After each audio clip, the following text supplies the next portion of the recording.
تمام مین T V channels کے اوپر آپ نے دیکھا کہ اس حوالے سے خبر بھی لگی، جیو پہ بھی یہ نشر ہوئی، ARY کے اوپر بھی، دنیا کے اوپر بھی، بلکہ جو GNN نیوز ہے انہوں نے تو مجھے لائیو لیا تھا کل شام کو 7 سے 7:30 پروگرام، اس میں نے اس پہ ورڈکٹ اپنی دے دی تھی۔ لیکن چونکہ اس پلیٹ فارم سے ہم اس طرح کے ایشوز کو ڈسکس کرتے ہیں، ننکانہ صاحب کے اندر ایک چھوٹے سے قصبے کے اندر، وارٹن نام ہے اس کا، وہاں پر ایک شخص کو موب نے جو ہے وہ پولیس اسٹیشن سے چھڑوا کر خود ہی جج بنتے ہوئے اس پہ مقدمہ چلا کے اسے مارا، اور نہ صرف مارا بلکہ اسے بالکل ننگا کر کے روڈ کے اوپر گھسیٹتے ہوئے لے گئے۔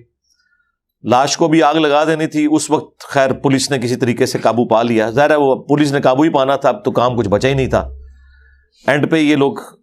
اس طریقے سے پہنچتے ہیں، اور اس کے اوپر الزام تھا توہین مذہب کا۔ اس چیز سے قطع نظر کہ اس نے کوئی توہین کی ہے یا نہیں، اصل چیز یہ ہے کہ یہ جو رویے ہیں اس قسم کے، ان کا اب کیا لینا دینا اسلام کے ساتھ؟ پوری دنیا تو اسلام کو اس حوالے سے ملائن کرے گی، سیدھی سی بات ہے۔ آپ کو پتا ہے سری لنکن ایک تھا یہاں پہ ملازم سیالکوٹ کے اندر، اس کے ساتھ جو کچھ ہوا اور بعد میں سزائے موت بھی ہوئی ان لوگوں کو جو اس میں انوالو تھے، کئی لوگوں کو قید بھی ہوئی، لیکن اس کا کوئی سبق نہیں سیکھا۔ کچھ عرصے بعد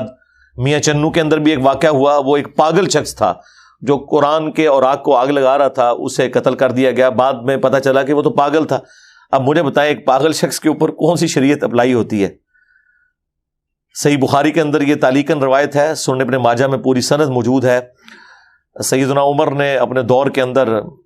ایک پاگل شخص کے اوپر حد جاری کی تو حضرت علی نے کہا کہ اے امیر المومنین، اس شخص پہ آپ حد نہیں جاری کر سکتے، کیونکہ 3 لوگوں سے اللہ تعالیٰ نے قلم اٹھا لیا ہے شریعت کا۔ نمبر 1 جو مجنون ہے، نمبر 2 سویا ہوا شخص، اور نمبر 3 جو چھوٹا نابالغ بچہ ہے۔ تو حضرت عمر نے اپنا ڈیسیژن واپس لیا، اور یہ پوری حدیث سنن ابن ماجہ میں حضرت علی نے ہی رسول اللہ سے بھی روایت کی ہے صلی اللہ علیہ وآلہ وسلم۔